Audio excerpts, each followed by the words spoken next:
He lifted the blade into the pale morning over Bamberg. On May 1st, 1573, a 19-year-old named Frantz Schmidt walked into the town square not as a spectator, but as the man charged to carry out the law. Before him knelt a condemned thief bound, trembling, and already halfway into the silence that follows a verdict.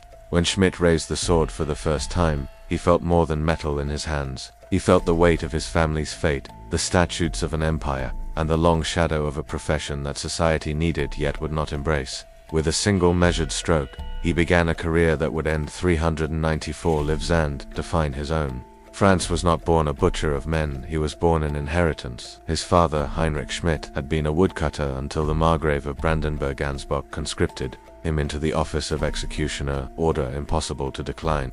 From that moment, the surname Schmidt became a mark of social exile.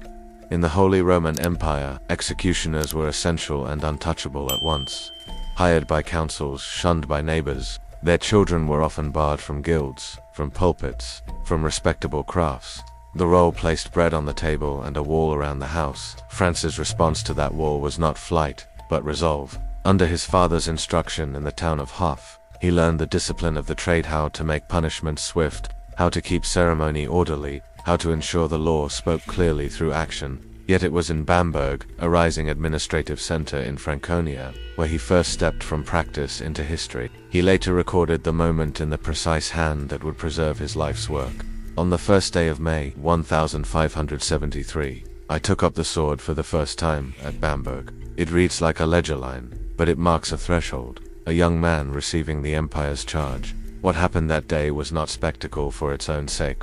Town councils across the empire, including Bamberg's, hired executioners on formal contracts and paid them like any other civic officer. The entries were spare Frantz Schmidt, execution carried out, but beneath the bureaucratic language stood a reality few wanted to face. A community that needed justice also needed someone to enact it. They would avert their eyes in the marketplace, and then gather at the square when the sentence came due.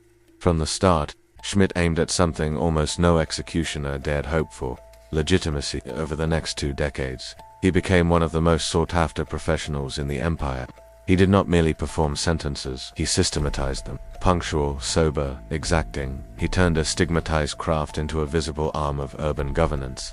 His rise was not only personal, it was a stark lesson in how, within the Holy Roman Empire, law could lift even the outcast if he wielded its instruments with unerring steadiness. The sword became his signature, not as a symbol of cruelty, but of precision and restraint. Where others might falter, he did not. Where chaos might creep in, he kept order. He understood that in a society where justice was public, the manner of its delivery mattered as much as its verdict. The town needed to see control, not rage, ceremony, not chaos. In that space between fear and function, Schmidt lived an official everyone relied upon and few would greet. In his pages, the tone remained steady: dates, names, places, payments, and the calm cadence of duty. Yet the subtext is unmistakable. He stood at the center of a system that asked him to be invisible and indispensable at once. He answered by perfecting the role he had never asked for, proving that, in an age when law wore a public face, an executioner's steadiness could be a city's reassurance. The market squares of Franconia knew his presence well. By the late 1570s and into the 1580s, Frantz Schmidt was no longer a novice. He was the embodiment of a ritual that towns demanded, feared, and paradoxically relied upon. Crowds gathered whenever the platform was built, children perched on barrels, merchants pulling their aprons close.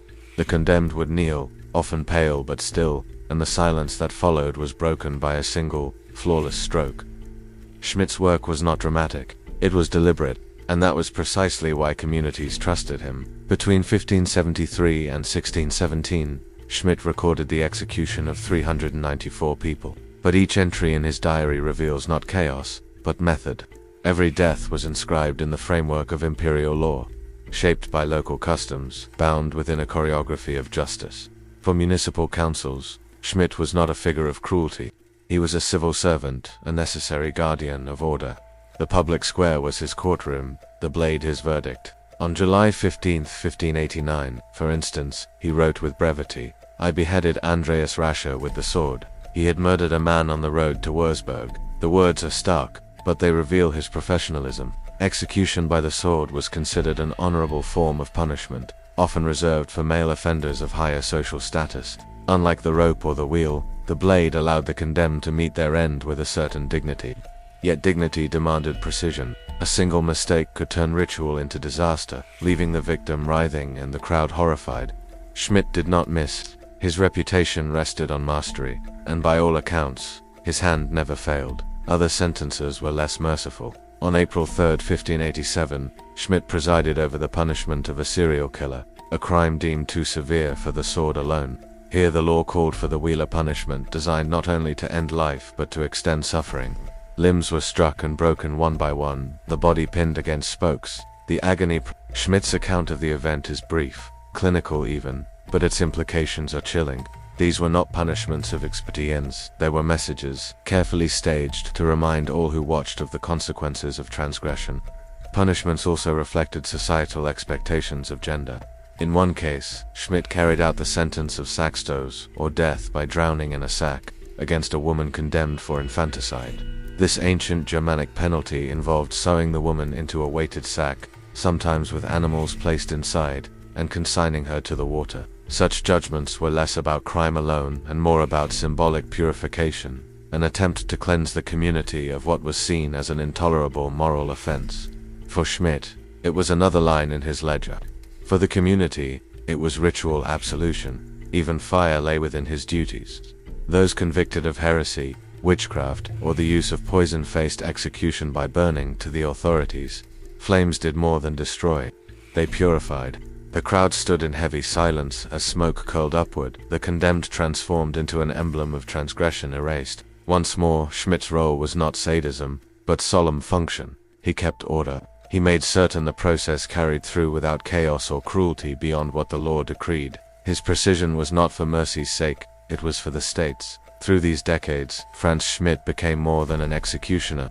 He became an institution, his presence both feared and depended upon. Towns needed him at the center of their rituals of justice, and he answered that need with a steadiness that few could match. In his hands, the empire's laws were not abstractions, they were lived, enacted, and witness-etched not only in parchment, but in the memories of those who watched from the square. And as his ledger grew, so did the paradox.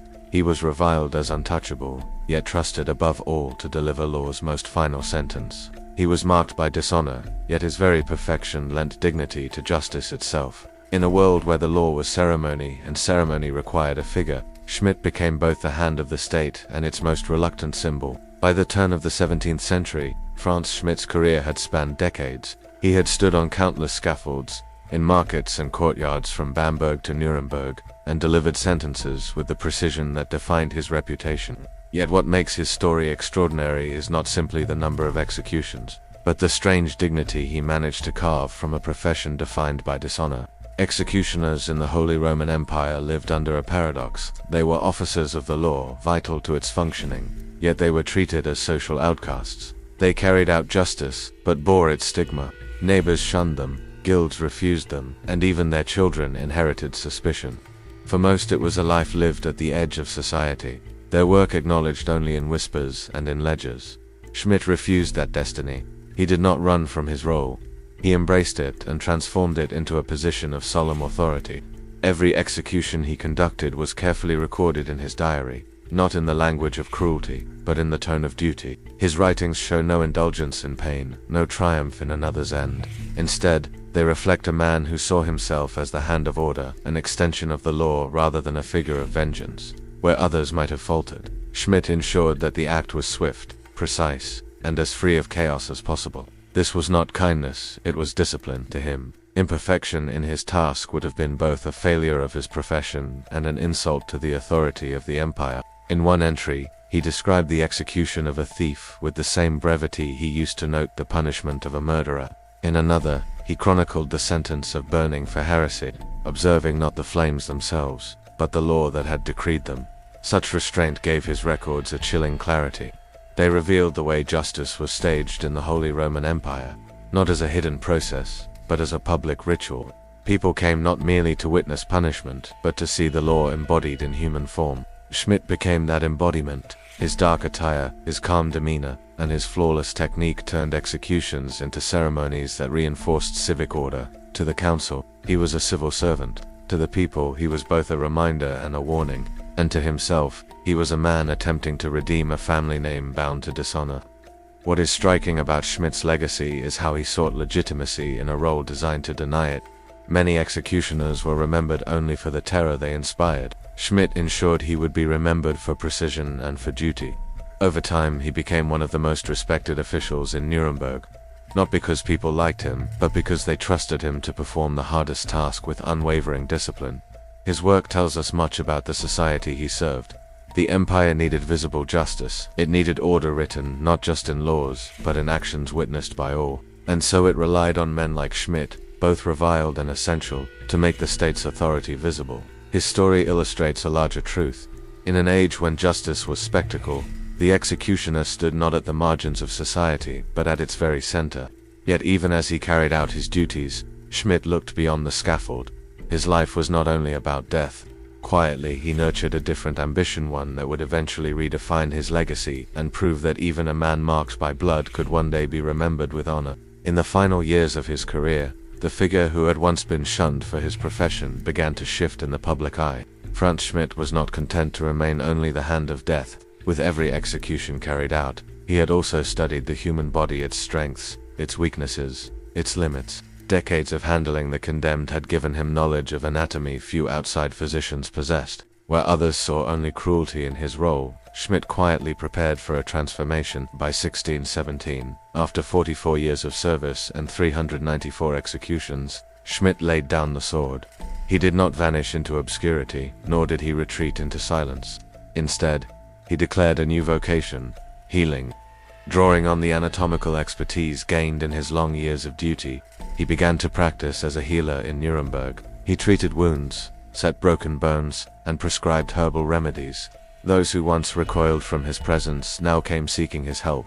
Where once his hands had ended lives, they now restored them. This shift was remarkable, not only for Schmidt but for the society around him. Executioners were supposed to remain outside the boundaries of respectability. They were meant to be reminders of punishment, not figures of trust. Yet Schmidt's skill and reputation began to erode those barriers. His home became a place where townspeople arrived in hope rather than fear. His diary, once filled with records of death, now included notes on treatments and cures. Recognition followed. In 1624, Emperor Ferdinand II issued a decree that changed Schmidt's life forever. For the first time in memory, an executioner was formally declared ehrlich honorable. The decree removed the stain of his profession, restoring him to full social standing. Legally and socially, Schmidt was no longer untouchable. He was recognized as a man of worth, equal to those who had once refused to share his company. It was a stunning reversal, one that reveals the contradictions of the age. The very empire that had forced his family into a life of dishonor now rewarded his discipline with dignity. The same society that had turned its back on him now sought his aid. Schmidt, who had been the symbol of the law's severity, became proof of the law's capacity to forgive. When he died in 1634, he was buried not as a pariah but as a respected citizen of Nuremberg. His gravestone bore no emblem of disgrace, no whisper of dishonor. Instead, it remembered him as both the hand of justice and the heart of a healer. His story endures as a paradox, a man whose life was bound to blood, yet whose legacy became one of order, precision, and ultimately, honor. Frantz Schmidt's life forces us to confront a difficult question. Can a life shaped by punishment end in redemption? His story suggests that even within the darkest professions, there is space for transformation. He was both executioner and healer, both feared and respected, both excluded and embraced. In the silence of his grave lies the truth that justice, in his time, was never simple. It was lived, enacted, and embodied in the figure of a man who carried the empire's weight with steady hands. And so, centuries later, the name Frantz Schmidt remains not only in records of death, but in the enduring question his life left behind. Can honor grow out of dishonor? And can society ever truly accept the hand that once delivered its severest judgments?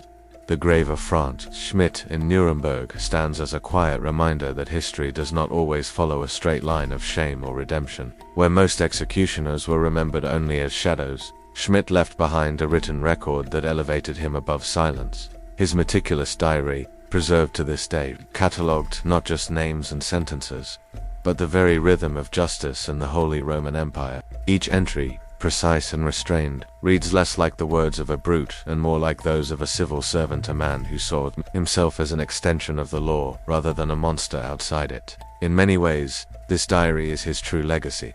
It transformed an executioner into a historian of crime, a witness to the darkest corners of human society. Through his notes, we learn of thieves and killers, of betrayals and confessions, and of the rituals that bound punishment to the spectacle of justice. For modern readers, these pages open a window into a world where crime and punishment were inseparable from the public eye. Each execution was not just an end, but a message written in flesh and ceremony, witnessed by entire communities. Yet beyond the details of punishment, the diary reveals a man who yearned for legitimacy. Schmidt was not content to accept the role society had thrust upon him. Instead, he wielded it with such precision that it became a pathway to respect. His life illustrates how the boundaries between honor and dishonor could be blurred, reshaped, and even broken when one's skill aligned with the needs of the state. He was feared, yes, but he was also indispensable. As centuries passed, the figure of Frantz Schmidt grew into something larger than himself. Historians, lawyers, and moralists studied his record not only for its gruesome details, but for its humanity. Here was an executioner who wrote without malice, who treated his role with solemnity, and who sought to balance the weight of death with the hope of healing. His dual life, as both executioner and physician, makes him one of the most unusual figures in European history. What makes his story even more compelling is the way it forces us to reconsider justice itself. Was Schmidt simply a tool of cruelty, or was he a man performing the necessary work of his society with precision and discipline? Can we see him as both? His official pardon in 1624 suggests that even the empire recognized the paradox, that a man stained by dishonor could embody order more perfectly than many born into respectability. Today, his memory stands at a crossroads of history and morality.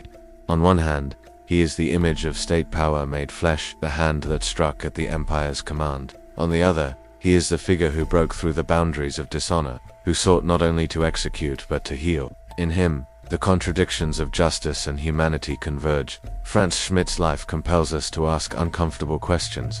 Where does justice end and cruelty begin? Can those who enforce the harshest laws ever be seen as honorable? And perhaps most haunting of Aleph society, could one day forgive an executioner? What does that reveal about the way history chooses who is remembered and who is forgotten? His stone in the cemetery bears no shame, only a name, and that name continues to echo, centuries later, as a reminder that even in the darkest roles, humanity leaves its trace.